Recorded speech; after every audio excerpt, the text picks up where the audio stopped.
오늘 제가 들려드릴 이야기는 78세 김영순 할머니의 이야기입니다. 혼자 사는 게 무서웠던 한 노인이 어떻게 인생의 마지막 챕터를 다시 쓰게 되었는지 그 놀라운 여정을 함께 따라가 보겠습니다. 이 영상이 도움이 되신다면 좋아요와 구독 버튼을 눌러주세요. 여러분의 부모님 혹은 미래의 여러분에게도 꼭 필요한 이야기가 될 것입니다. 김영순 씨의 하루는 언제나 같은 방식으로 시작되었습니다. 아침 7시 낡은 알람 시계 소리에 눈을 뜹니다. 옆자리는 5년째 비어 있습니다. 남편이 세상을 떠난 후 이 집은 너무나 넓고 텅 비어 보였습니다. 침대에서 일어나 거실로 나오는 것조차 조심스러웠습니다. 어지러워서 넘어질까봐, 그렇게 넘어져서 움직이지 못하게 될까봐. 78세의 몸은 더 이상 예전 같지 않았습니다.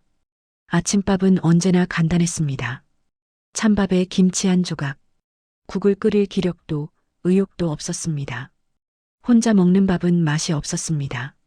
밥을 먹으면서도 TV를 켰지만 무슨 소리인지 잘 들리지 않았습니다. 보청기를 사야 하는데 그럴 돈이 아까웠습니다. 오전 10시 설거지를 하고 빨래를 돌립니다. 그것만으로도 벌써 지쳤습니다. 소파에 앉아 TV를 보다가 어느새 졸고 있습니다. 잠에서 깨면 오후 1시, 점심시간입니다. 하지만 배가 고프지 않습니다. 그냥 소파에 앉아 창밖을 바라봅니다. 창밖에는 사람들이 지나갑니다. 젊은 엄마가 유모차를 밀고 갑니다. 학생들이 떠들며 걸어갑니다. 택배기사가 바쁘게 오토바이를 몰고 지나갑니다. 모두가 바쁘게 살아가는데 영순 씨만 이 낡은 집에 멈춰 있는 것 같았습니다. 오후 2시, 영순 씨는 외출을 준비합니다. 오늘의 유일한 외출, 동네 슈퍼에 우유를 사러 가는 것입니다. 계단을 내려가는 것도 조심스럽습니다. 손잡이를 꼭 잡고 한 계단씩 천천히 내려갑니다. 슈퍼까지는 5분 거리입니다. 하지만 영순 씨는 10분이 걸립니다. 천천히, 아주 천천히 걷습니다. 슈퍼 주인은 친절합니다. 안녕하세요, 할머니.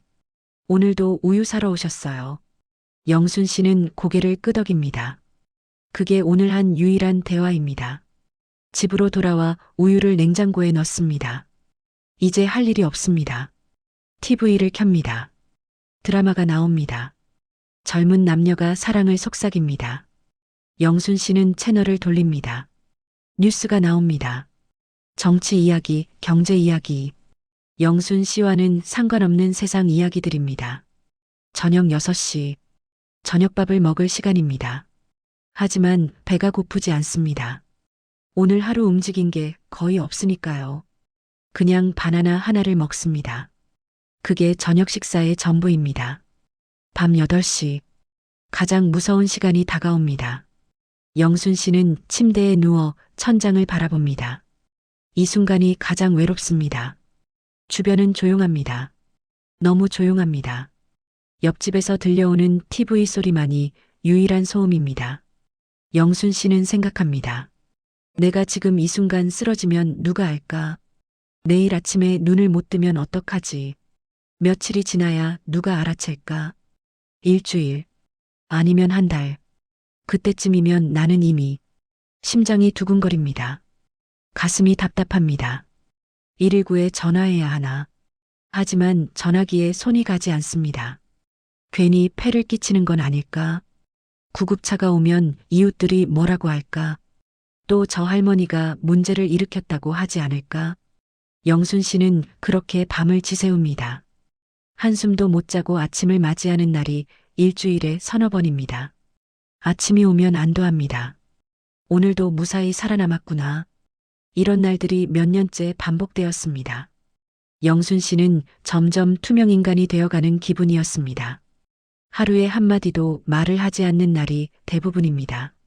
목소리를 내는 것조차 잊어버린 것 같았습니다. 전문가들은 이것을 사회적 고립이라고 부릅니다.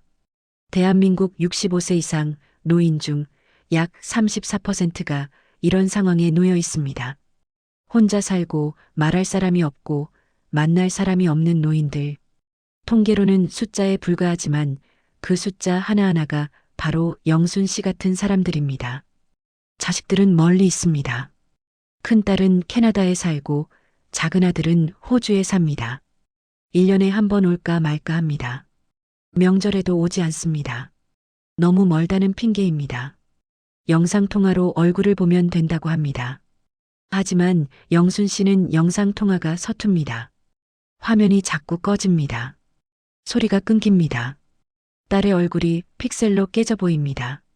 그렇게 5분 통화하고 나면 더 외로워집니다. 어느 날 딸이 전화를 했습니다. 엄마, 요양원 알아볼까? 그 말을 듣는 순간 영순 씨는 가슴이 철렁 내려앉았습니다. 아, 나는 이제 짐이 됐구나. 딸에게 부담이 되는 존재가 됐구나. 그날 밤 영순 씨는 또 잠을 이루지 못했습니다. 딸이 보내준 요양원 팜플렛이 택배로 도착했습니다. 두꺼운 책자였습니다.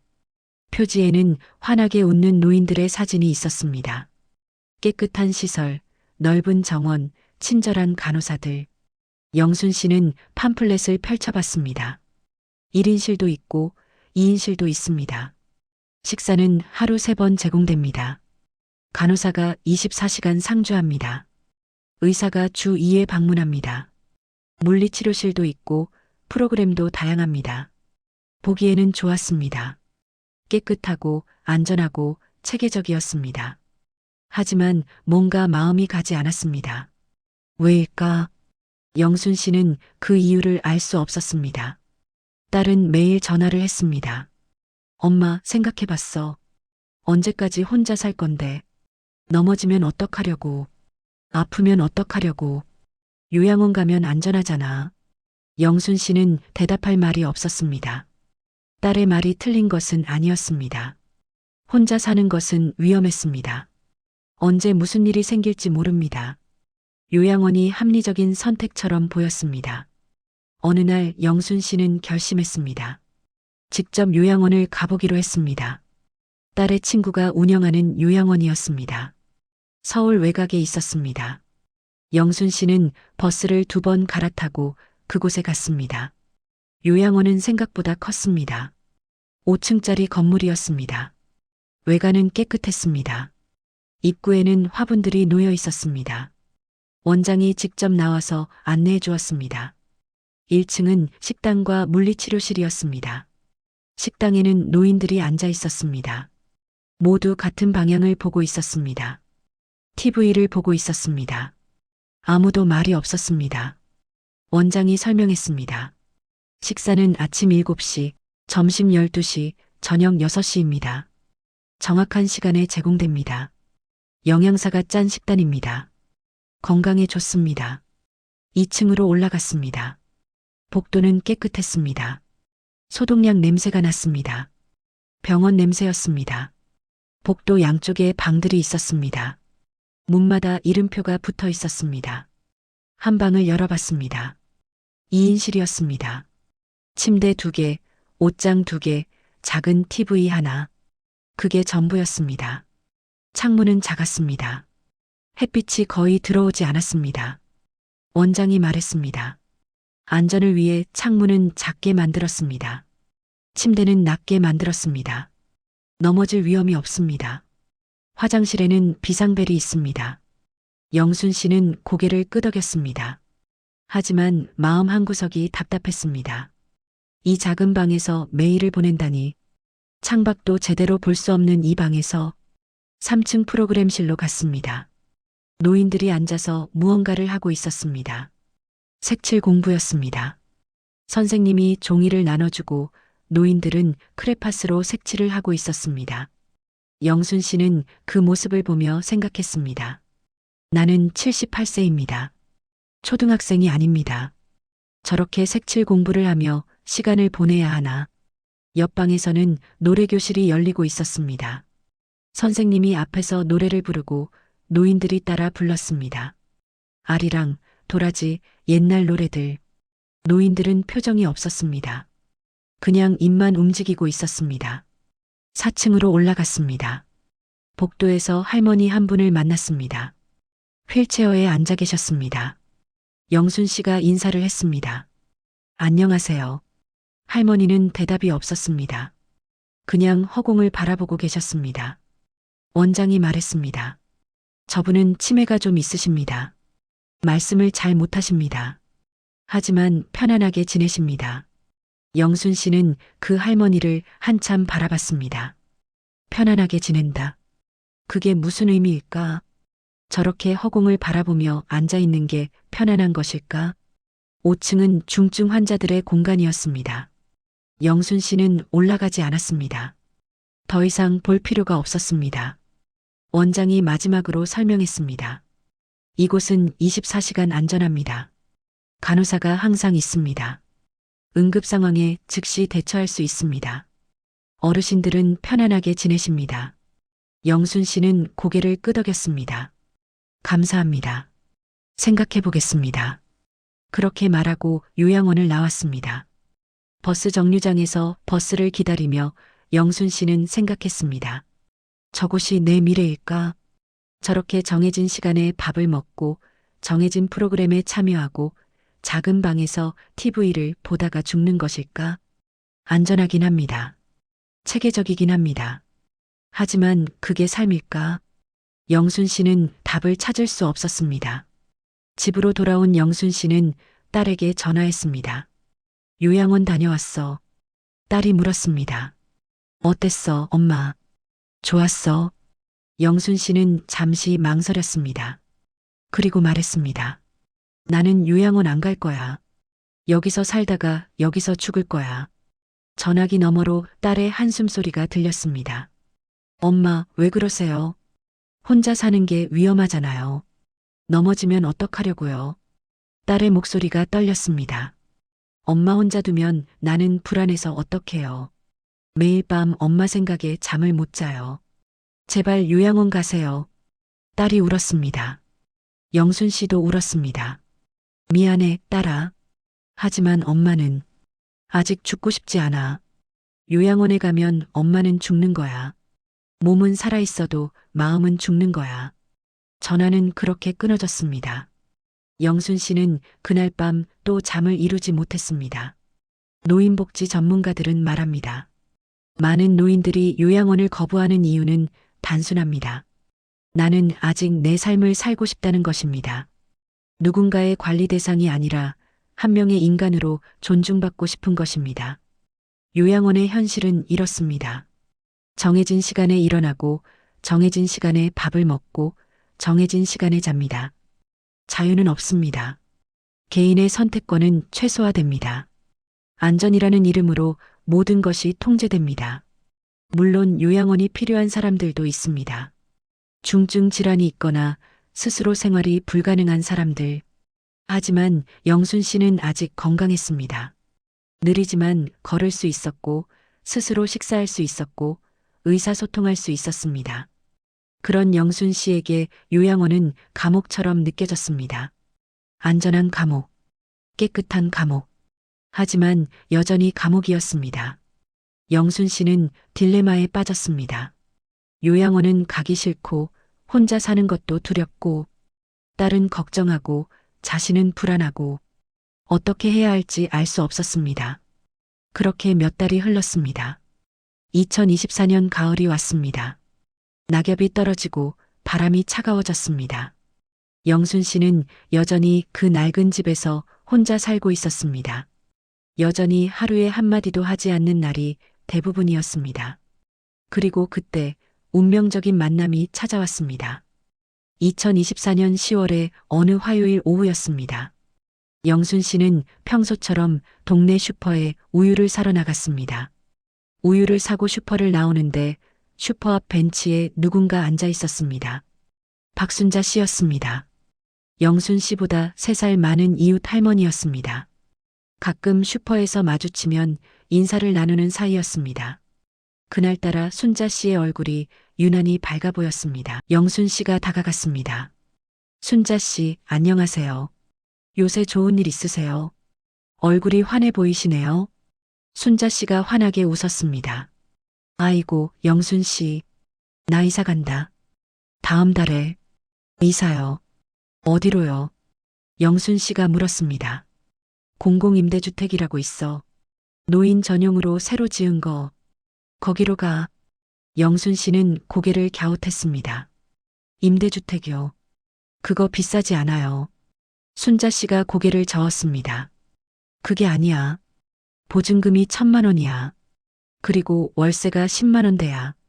영순 씨는 잠시 말을 잃었습니다. 10만 원이요. 서울에서요. 순자 씨가 고개를 끄덕였습니다. 그래. 65세 이상이면 신청할 수 있대. 나는 우선순위라서 빨리 됐어. 영순 씨는 믿기지 않았습니다. 서울에서 10만 원대 월세라니. 그것도 노인 전용이라니. 사기 아니에요. 순자 씨가 가방에서 팜플렛을 꺼냈습니다. 여기 봐. 이게 그거야. 영순 씨는 팜플렛을 받아들었습니다. 표지에는 깨끗한 건물 사진이 있었습니다. 고령자 복지주택이라고 쓰여 있었습니다. 팜플렛을 펼쳐봤습니다. 보증금 1,000만 원, 월세 10만 원에서 15만 원. 안전 손잡이, 응급 호출 시스템, 공동식당, 텃밭, 프로그램실. 사진들이 가득했습니다. 영순 씨의 손이 떨렸습니다. 이게 정말이에요. 순자 씨가 고개를 끄덕였습니다. 정말이야. 나도 처음엔 믿지 못했어. 근데 주민센터 가서 상담받고 서류 내고 당첨됐어. 그러면서 순자 씨가 덧붙였습니다. 영순 씨도 해봐. 독거노인이면 우선순위야. 나이도 많고 충분히 될 거야. 영순 씨는 팜플렛을 꼭 쥐었습니다. 이거 제가 가져가도 돼요. 그럼 가져가. 나는 이미 다 끝났으니까. 순자 씨가 웃으며 말했습니다. 영순 씨는 팜플렛을 가슴에 안고 집으로 돌아왔습니다. 집에 들어와서 팜플렛을 펼쳐놓고 한참을 봤습니다. 한 장 한 장 넘기며 사진들을 자세히 봤습니다. 깨끗한 원룸형 주거 공간. 화장실에는 안전 손잡이. 방에는 응급 호출 버튼. 주방은 낮게 설계되어 있습니다. 복도는 넓고 엘리베이터가 있습니다. 1층에는 공동식당이 있습니다. 주 3회 운영됩니다. 일식 3,000원. 영양사가 노인 맞춤 식단을 제공합니다. 사진 속 노인들은 함께 모여 밥을 먹고 있었습니다. 모두 웃고 있었습니다. 옥상에는 텃밭이 있습니다. 1인당 3평씩 분양받을 수 있습니다. 사진 속에서 노인들이 상추를 심고 있었습니다. 햇빛 아래서 흙을 만지는 모습이 행복해 보였습니다. 프로그램실도 있습니다. 요가, 체조, 노래교실, 미술교실. 하지만 요양원의 그것과는 달라 보였습니다.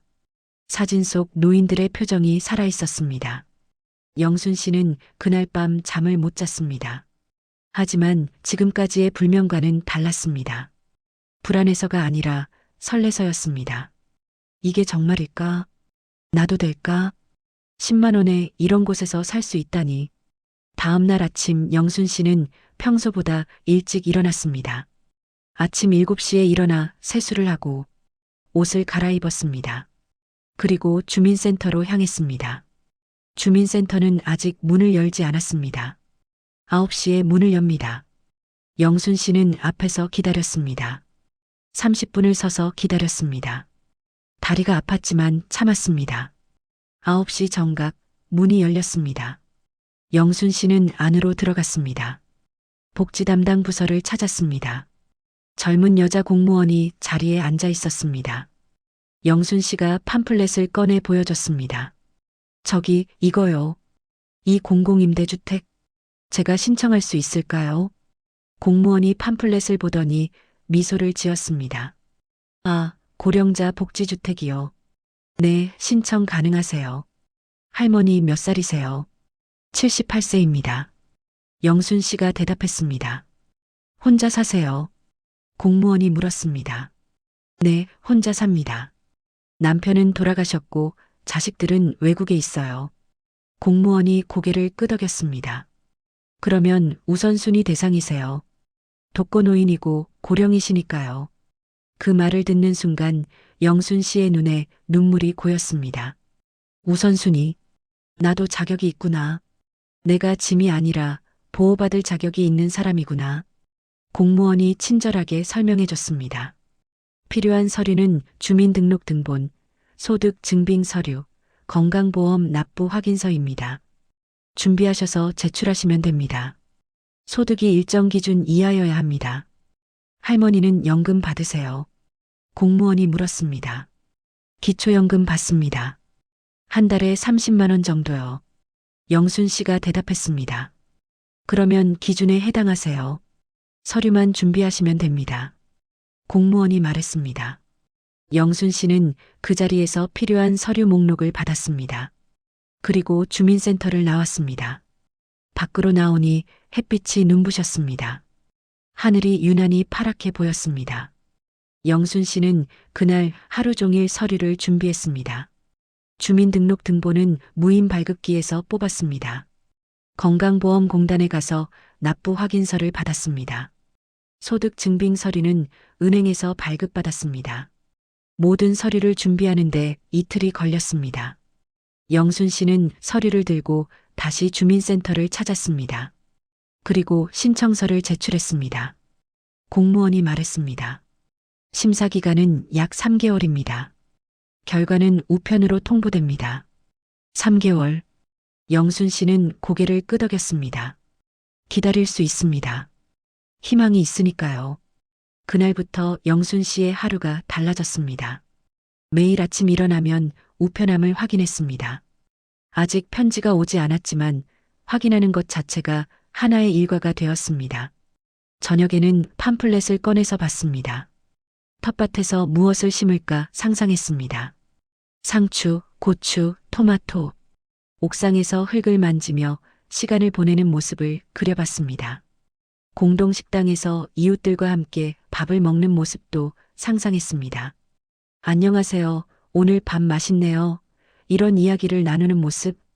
5년 만에 누군가와 밥상을 마주하는 모습. 밤에도 예전처럼 불안하지 않았습니다. 혹시 떨어지면 어떡하지 하는 걱정은 있었지만 그래도 희망이 있었습니다. 희망이 있으니 견딜 수 있었습니다. 한 달이 지났습니다. 아직 소식이 없었습니다. 영순 씨는 매일 우편함을 확인했습니다. 광고지만 가득했습니다. 2달이 지났습니다. 여전히 소식이 없었습니다. 영순 씨는 불안해졌습니다. 혹시 떨어진 건 아닐까? 혹시 서류에 문제가 있었던 건 아닐까? 주민센터에 전화했습니다. 공무원이 확인해 주었습니다. 아직 심사 중입니다. 조금만 더 기다려 주세요. 3달째 되는 주였습니다. 12월 중순이었습니다. 추운 겨울이 왔습니다. 영순 씨는 평소처럼 우편함을 확인하러 나갔습니다. 우편함에 편지가 한 통 있었습니다.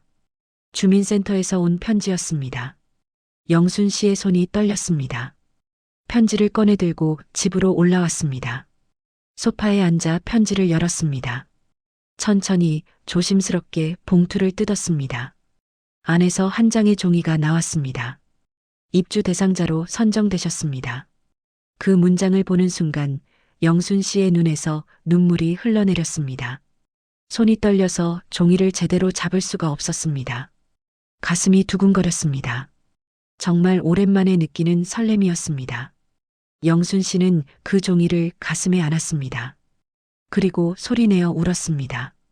5년 만에 처음으로 행복해서 우는 눈물이었습니다. 나 이제 살 수 있겠다. 사람답게 살 수 있겠다. 영순 씨는 중얼거렸습니다. 대한민국 정부는 2020년부터 고령자 복지주택 사업을 확대하고 있습니다. 저소득 노인들이 저렴한 비용으로 안전하게 살 수 있도록 하는 사업입니다. 보증금 1,000만 원, 월세 10만 원에서 15만 원. 일반 시장 가격의 10분의 1 수준입니다. 안전시설, 공동 프로그램, 텃밭, 공동식당까지 갖춰져 있습니다. 하지만 많은 노인들이 이 제도를 모릅니다. 홍보가 부족하기 때문입니다. 영순 씨도 이웃 할머니를 통해 우연히 알게 되었습니다. 이 영상을 보시는 분들께 꼭 알려드리고 싶습니다. 여러분의 부모님 혹은 주변의 어르신들께 이 제도를 알려주세요. 주민센터에 가서 상담받으면 자세히 알려줍니다. 요양원만이 유일한 선택지가 아닙니다. 노인도 존엄하게 자유롭게 살 권리가 있습니다. 영순 씨는 당첨 통보를 받은 그날 저녁 딸에게 전화했습니다. 가슴이 두근거렸습니다. 좋은 소식을 전할 수 있다는 기쁨과 딸이 어떻게 반응할지에 대한 걱정이 섞여 있었습니다. 딸이 전화를 받았습니다. 여보세요, 엄마. 영순 씨가 말했습니다. 딸아, 엄마 좋은 소식이 있어. 공공임대주택에 당첨됐어. 전화기 너머로 잠시 침묵이 흘렀습니다. 그리고 딸이 물었습니다. 공공임대주택이요. 그게 뭐예요? 영순 씨가 설명했습니다. 노인 전용 임대주택이야. 보증금 1,000만 원에 월세 10만 원이야. 시설도 좋고 안전장치도 다 되어 있고 다음 달에 이사 간다. 딸의 목소리 톤이 변했습니다. 엄마, 그게 무슨 소리예요? 임대주택에 왜 가요? 영순 씨가 대답했습니다. 여기가 좋아. 혼자 사는 것보다 안전하고 이웃들도 있고 텃밭도 있대. 딸이 말을 잘랐습니다. 엄마, 그런 데 가지 마세요. 요양원 가세요. 제가 비용 다 댈게요. 영순 씨의 가슴이 철렁했습니다. 아니야, 딸아. 엄마는 요양원 싫어. 여기는 다르다니까. 엄마가 자유롭게 살 수 있어. 딸의 목소리가 높아졌습니다. 엄마, 78세에 무슨 자유예요? 그냥 편하게 관리받으면서 사세요. 임대주택이 뭐가 좋다고. 영순 씨가 설명하려고 했습니다. 여기는 말이야, 공동식당도 있고. 딸이 다시 말을 잘랐습니다. 엄마, 나는 엄마가 혼자 사는 거 불안하다고요. 매일 걱정돼서 잠도 못 자요. 요양원 가면 간호사도 있고 의사도 있고 안전하잖아요. 하지만 딸아, 영순 씨가 말하려고 했지만 딸은 듣지 않았습니다. 엄마는 왜 맨날 제 말을 안 들으세요? 제가 엄마 걱정해서 하는 소린데 그냥 제 말 좀 들어요. 딸의 목소리에 짜증이 섞여 있었습니다. 영순 씨는 더 이상 할 말이 없었습니다. 알았어. 생각해 볼게. 그렇게 말하고 전화를 끊었습니다. 전화를 끊고 영순 씨는 소파에 주저앉았습니다. 눈물이 흘러내렸습니다. 딸의 말이 이해되지 않는 것은 아니었습니다. 딸도 걱정해서 하는 말입니다. 엄마를 안전한 곳에 두고 싶은 마음. 하지만 영순 씨에게 요양원은 선택지가 아니었습니다. 그곳에 가면 영순 씨는 더 이상 김영순이 아닙니다. 78세 노인 환자 중 한 명일 뿐입니다. 정해진 시간에 밥을 먹고 정해진 프로그램에 참여하고 작은 방에서 TV를 보다가 죽는 것. 영순 씨는 그렇게 살고 싶지 않았습니다. 아직 건강합니다. 느리지만 걸을 수 있고 스스로 식사할 수 있고 생각할 수 있습니다. 아직 꿈이 있습니다. 텃밭을 가꾸고 이웃과 이야기하고 아침 햇살을 받으며 산책하는 살. 그날 밤 영순 씨는 잠을 이루지 못했습니다. 딸의 말이 머릿속을 맴돌았습니다. 내가 욕심을 부리는 건가? 78세에 무슨 자유? 그냥 편하게 관리받으면서 살아야 하나?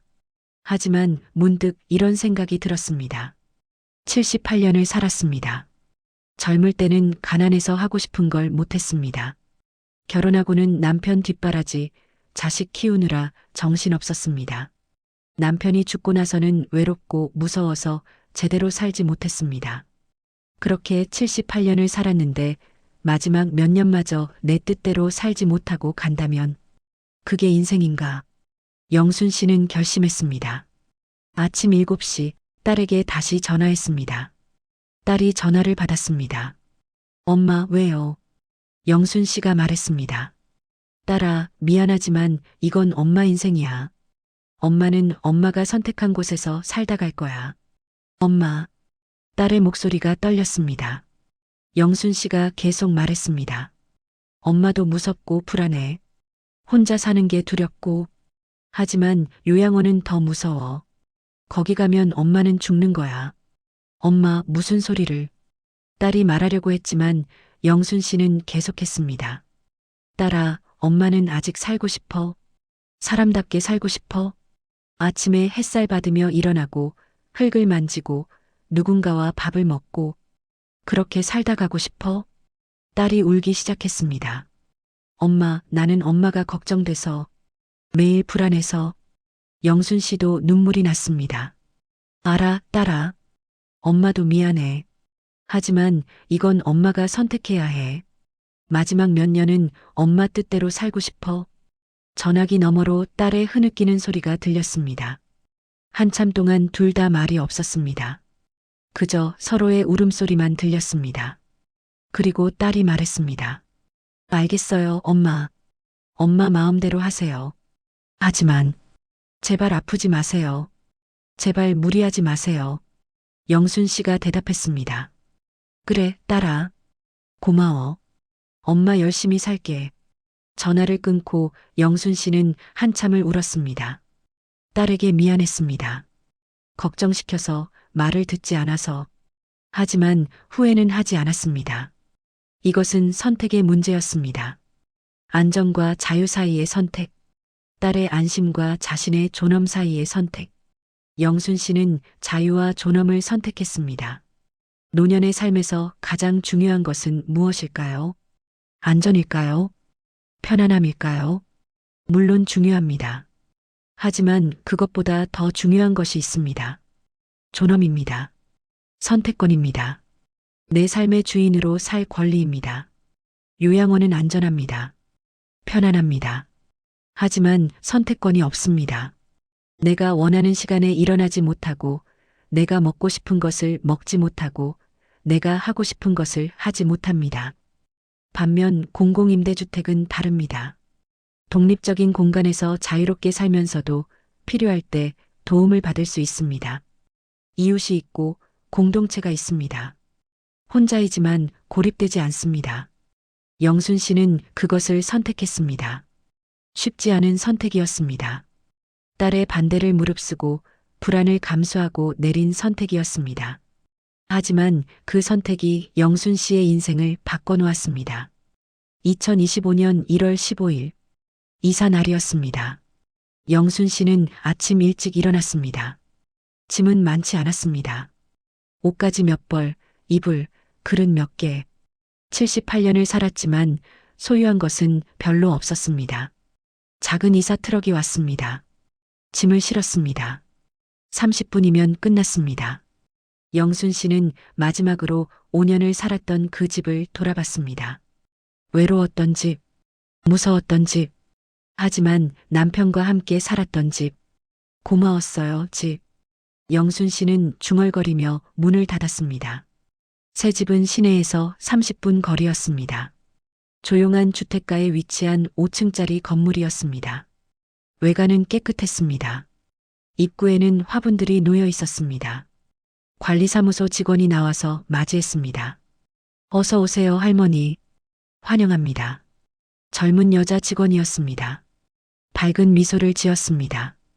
영순 씨는 감사합니다 하고 인사했습니다. 목소리가 떨렸습니다. 3층 302호였습니다. 엘리베이터를 타고 올라갔습니다. 복도는 넓었습니다. 손잡이가 벽을 따라 설치되어 있었습니다. 조명도 밝았습니다. 302호 문을 열었습니다. 영순 씨는 숨을 멈췄습니다. 깨끗한 원룸이었습니다. 햇빛이 가득 들어왔습니다. 창문이 컸습니다. 창밖으로 작은 공원이 보였습니다. 방 안으로 들어갔습니다. 바닥은 따뜻했습니다. 온돌이 깔려 있었습니다. 벽은 깨끗하게 도배되어 있었습니다. 옷장, 침대, 작은 식탁, 필요한 가구들이 갖춰져 있었습니다.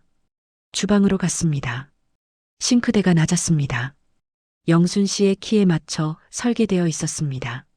가스레인지, 냉장고, 전자레인지 모두 새 것이었습니다. 화장실로 갔습니다. 양변기 옆에 안전 손잡이가 있었습니다.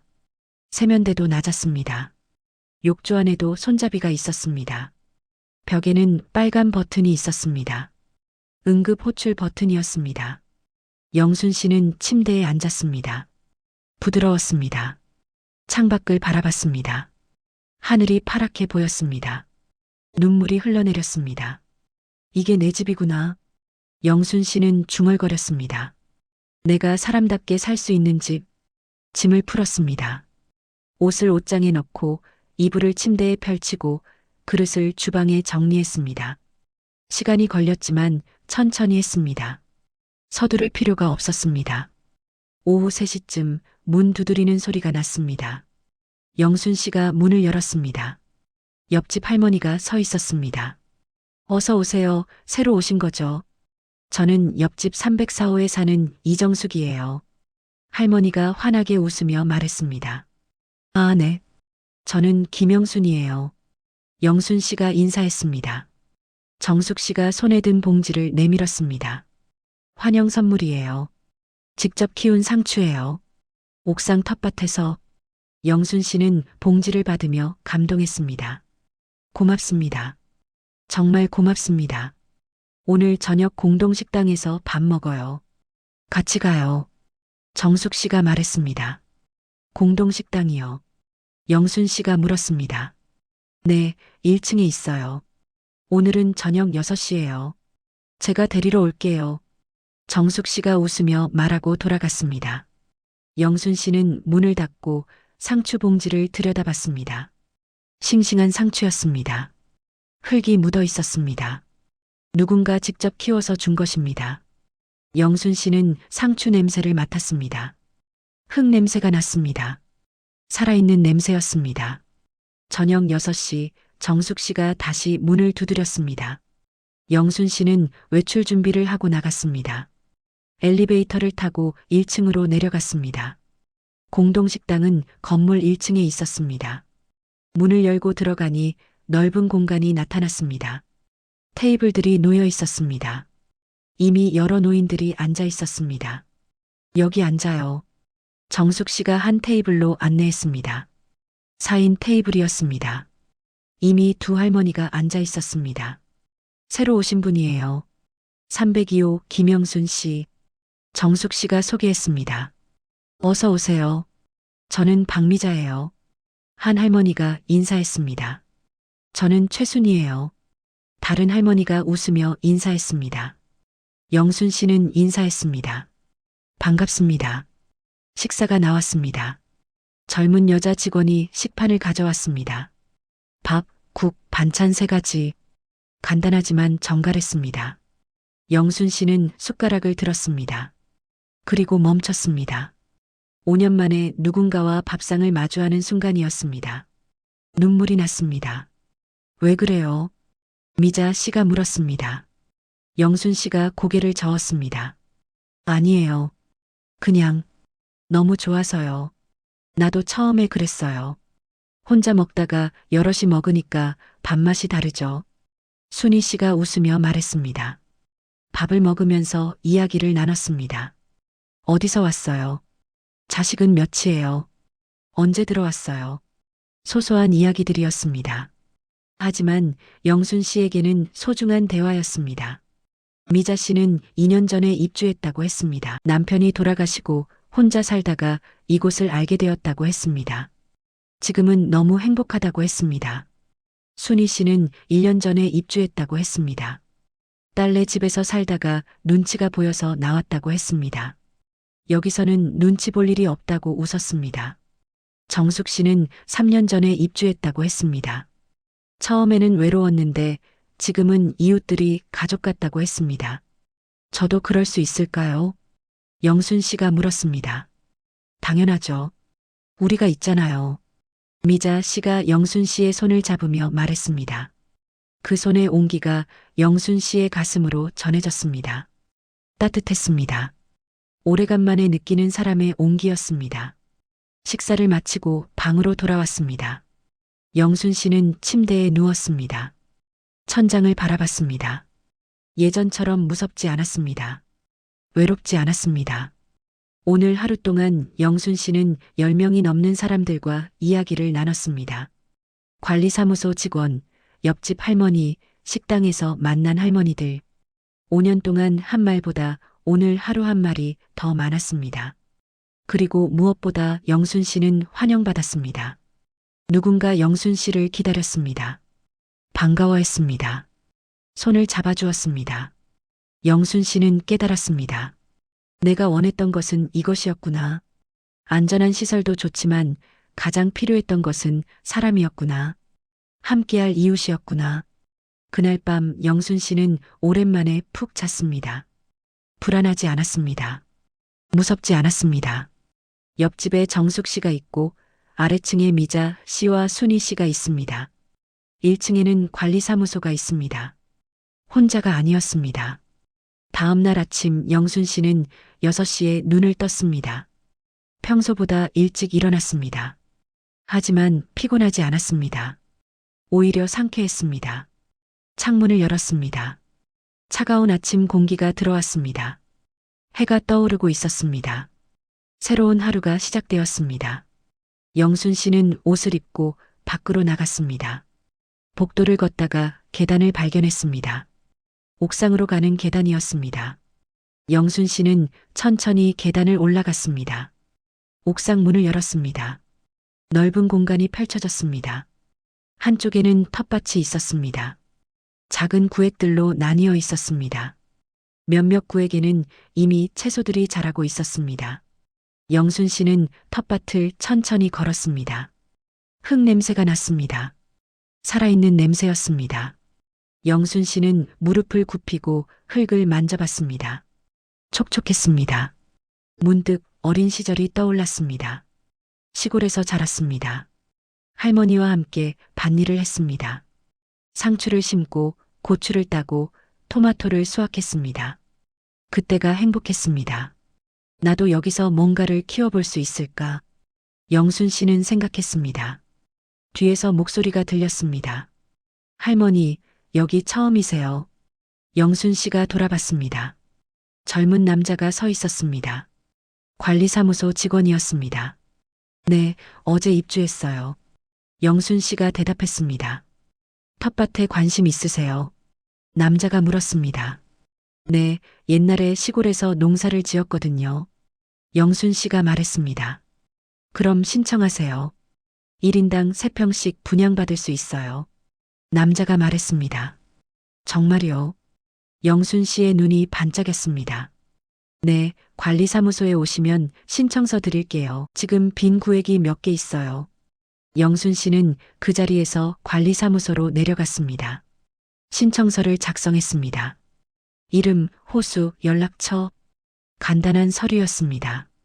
다음 주부터 사용하실 수 있어요. 씨앗이랑 모종은 여기서 제공해요. 직원이 말했습니다. 감사합니다. 정말 감사합니다. 영순 씨는 연신 고개를 숙였습니다. 방으로 돌아온 영순 씨는 달력을 봤습니다. 오늘은 1월 16일입니다. 다음 주면 23일입니다. 일주일 후면 텃밭을 가꿀 수 있습니다.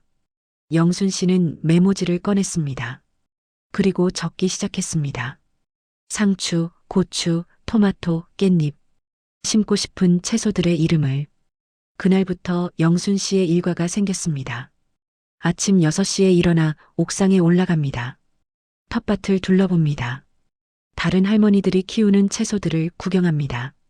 오전에는 공동 프로그램에 참여합니다. 월요일은 요가, 수요일은 노래교실, 금요일은 미술교실. 영순 씨는 요가에 등록했습니다. 점심은 방에서 간단히 먹습니다. 저녁은 공동식당에서 먹습니다. 미자 씨, 순희 씨, 정숙 씨와 함께 매일 저녁 6시 4명의 할머니는 같은 테이블에 앉습니다. 이야기를 나눕니다. 오늘 뭐 했어요? 오늘 날씨 좋았어요. 오늘 뉴스 봤어요. 소소한 이야기들. 하지만 영순 씨에게는 소중한 대화들입니다. 밤에는 TV를 보거나 책을 읽습니다.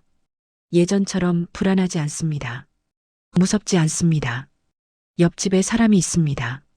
복도에 불이 켜져 있습니다. 혼자가 아닙니다. 일주일이 지났습니다. 1월 23일 영순 씨는 관리사무소에서 씨앗과 모종을 받았습니다. 상추 씨앗, 고추 모종, 토마토 모종.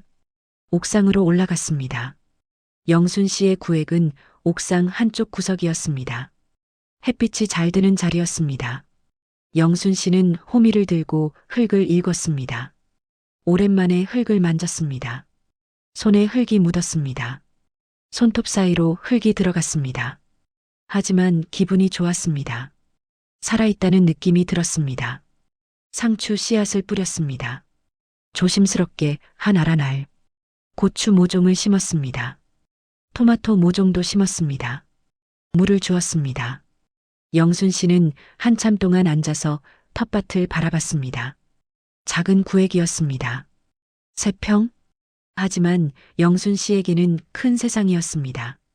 이 작은 땅에서 무언가가 자랄 것입니다. 영순 씨가 심은 씨앗이 싹을 틔울 것입니다. 모종이 자라서 열매를 맺을 것입니다. 영순 씨는 그것을 보게 될 것입니다. 그것은 희망이었습니다. 내일에 대한 기대였습니다. 영순 씨는 다시 살아야 할 이유를 찾았습니다. 영순 씨가 입주한 지 6개월이 지났습니다. 2025년 7월입니다. 여름입니다. 더웠지만 영순 씨는 매일 아침 옥상에 올라갔습니다. 텃밭은 풍성했습니다. 상추는 무성하게 자랐습니다. 고추는 빨갛게 익었습니다. 토마토는 탐스러웠습니다. 영순 씨는 매일 채소를 수확했습니다. 수확한 채소는 이웃들과 나눠 먹었습니다. 정숙 씨에게 상추를 주었습니다. 미자 씨에게 고추를 주었습니다. 순희 씨에게 토마토를 주었습니다. 이웃들도 자기가 키운 채소를 영순 씨에게 주었습니다. 공동체가 형성되었습니다. 서로 돕고 나누고 함께 웃었습니다. 영순 씨는 더 이상 투명 인간이 아니었습니다. 이름이 있는 사람이었습니다. 김영순이었습니다. 몸도 건강해졌습니다. 매일 옥상을 오르내리며 운동이 되었습니다. 요가 수업에 참여하며 유연성이 좋아졌습니다. 공동식당에서 규칙적으로 식사하며 영양 상태가 개선되었습니다. 무엇보다 마음이 건강해졌습니다. 더 이상 밤에 불안하지 않았습니다. 아침에 눈 뜨는 것이 행복했습니다. 할 일이 있고 만날 사람이 있고 기대할 내일이 있었습니다. 7월의 어느 토요일 오전이었습니다. 영순 씨는 옥상에서 토마토를 따고 있었습니다. 핸드폰이 울렸습니다. 딸이었습니다. 여보세요, 딸아. 영순 씨가 받았습니다. 엄마, 나 내일 한국 가요. 딸의 목소리였습니다. 영순 씨는 놀랐습니다. 정말? 언제 오는데? 내일 오후 비행기예요. 엄마 보러 가요. 영순 씨의 가슴이 두근거렸습니다. 그래, 딸아. 엄마가 맛있는 거 해줄게. 아니에요. 그냥 엄마 얼굴만 보면 돼요. 딸의 목소리가 떨렸습니다. 전화를 끊고 영순 씨는 한참을 서 있었습니다. 딸이 옵니다. 6개월 만에 딸을 봅니다. 긴장되었습니다. 딸이 이곳을 어떻게 생각할까? 엄마의 선택을 이해해줄까? 다음 날 일요일 영순 씨는 아침 일찍 일어나 집을 정리했습니다. 청소하고 빨래하고 정리정돈했습니다. 딸을 위해 상추와 토마토를 수확했습니다. 오후 3시 딸이 도착했습니다. 문을 두드리는 소리가 났습니다. 영순 씨는 심호흡을 하고 문을 열었습니다. 엄마, 딸이 서 있었습니다. 6개월 만에 보는 딸이었습니다. 딸아, 영순 씨가 딸을 안았습니다. 딸도 엄마를 안았습니다. 둘 다 아무 말도 하지 못했습니다. 한참 후 영순 씨가 말했습니다. 들어와, 딸아. 딸이 집 안으로 들어왔습니다. 주변을 둘러봤습니다. 깨끗한 원룸, 밝은 햇살, 정돈된 공간. 엄마, 여기 좋네요. 딸이 말했습니다. 그래. 엄마 여기서 잘 살고 있어. 영순 씨가 말했습니다. 딸은 화장실을 봤습니다. 안전 손잡이를 봤습니다. 응급 호출 버튼을 봤습니다. 주방을 봤습니다. 낮은 싱크대를 봤습니다. 여기 시설이 정말 좋네요. 딸이 말했습니다. 그치. 노인을 위해 다 맞춰놨어. 영순 씨가 자랑스럽게 말했습니다. 엄마, 공동식당도 있다면서요? 딸이 물었습니다. 응, 1층에 있어. 저녁에 같이 가자. 영순 씨가 말했습니다. 오후 내내 둘은 이야기를 나눴습니다. 영순 씨는 지난 6개월 동안의 이야기를 했습니다. 이웃들 이야기, 텃밭 이야기, 프로그램 이야기. 딸은 조용히 들었습니다. 가끔 고개를 끄덕였습니다. 가끔 미소를 지었습니다. 엄마, 옥상 텃밭 보여줘요. 딸이 말했습니다. 그래, 가자. 영순 씨가 일어났습니다. 둘은 엘리베이터를 타고 옥상으로 올라갔습니다. 문을 열자 햇빛이 쏟아졌습니다. 영순 씨는 자기 텃밭으로 딸을 안내했습니다. 여기가 엄마 텃밭이야. 영순 씨가 말했습니다. 딸은 텃밭을 바라봤습니다. 푸른 상추, 빨간 고추, 토마토. 작지만 풍성한 텃밭이었습니다. 엄마가 다 키운 거예요. 딸이 물었습니다. 그럼 엄마가 매일 아침 와서 물 주고 잡초 뽑고. 영순 씨가 자랑스럽게 말했습니다. 딸은 한참 동안 텃밭을 바라봤습니다. 그리고 고개를 돌려 엄마를 봤습니다. 엄마는 웃고 있었습니다. 6개월 전과는 다른 얼굴이었습니다. 생기가 돌았습니다. 눈빛이 살아 있었습니다. 딸의 눈에 눈물이 고였습니다. 엄마, 왜 그래, 딸아? 영순 씨가 물었습니다. 딸이 울기 시작했습니다. 엄마, 미안해요. 왜 미안해? 영순 씨가 딸의 손을 잡았습니다. 내가 엄마 마음을 몰랐어요. 딸이 흐느꼈습니다. 엄마가 요양원 가기 싫어한 이유를 이제야 알겠어요. 영순 씨도 눈물이 났습니다. 괜찮아, 딸아. 엄마도 너를 이해해. 내가 걱정해서 그런 거 알아. 엄마, 여기 정말 좋아요. 딸이 말했습니다. 엄마가 행복해 보여요. 6개월 전보다 훨씬 더. 영순 씨가 딸을 안았습니다. 그래, 딸아. 엄마 행복해. 정말 행복해. 저녁 6시 영순 씨는 딸을 데리고 공동식당으로 갔습니다. 미자 씨, 순희 씨, 정숙 씨가 이미 앉아 있었습니다. 우리 딸이야. 영순 씨가 소개했습니다. 어머, 딸님이 오셨네요. 새할머니가 환영했습니다. 안녕하세요. 딸이 인사했습니다. 함께 식사했습니다. 할머니들은 영순 씨 이야기를 했습니다. 엄마가 여기서 얼마나 열심히 사는지, 텃밭을 얼마나 잘 가꾸는지, 요가 수업에서 얼마나 열심히 하는지. 딸은 조용히 들었습니다. 그리고 엄마를 봤습니다. 엄마는 이웃들과 웃으며 이야기하고 있었습니다. 6개월 전 그 외로운 엄마가 아니었습니다. 식사를 마치고 방으로 돌아왔습니다. 딸이 말했습니다. 엄마, 저 이제 안 걱정할게요. 영순 씨가 물었습니다. 정말?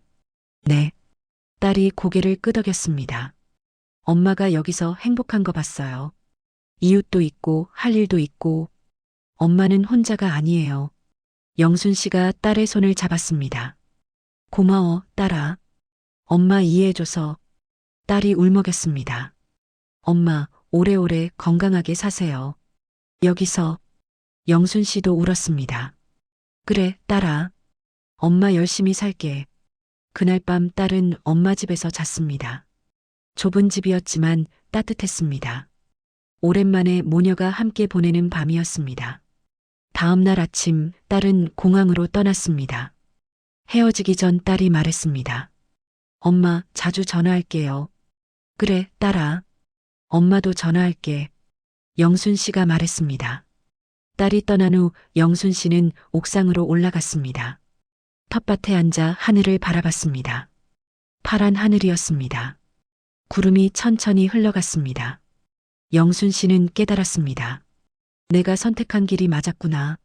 78세에 내린 선택이 옳았구나. 78세에도, 80세에도, 85세에도, 90세에도 새로운 인생은 시작될 수 있습니다. 영순 씨는 지금 이 순간에도 옥상 텃밭에서 토마토를 따고 있을 것입니다. 햇빛 아래서 흙을 만지며 이웃들과 웃으며 사람답게 살아가고 있을 것입니다. 그것이 영순 씨가 원했던 삶입니다. 78년을 살아온 한 사람으로서 마지막 몇 년을 존엄하게 살 권리입니다. 여러분도 그 권리가 있습니다. 여러분의 부모님도 그 권리가 있습니다. 이 영상이 도움이 되셨다면 좋아요와 구독 부탁드립니다. 감사합니다.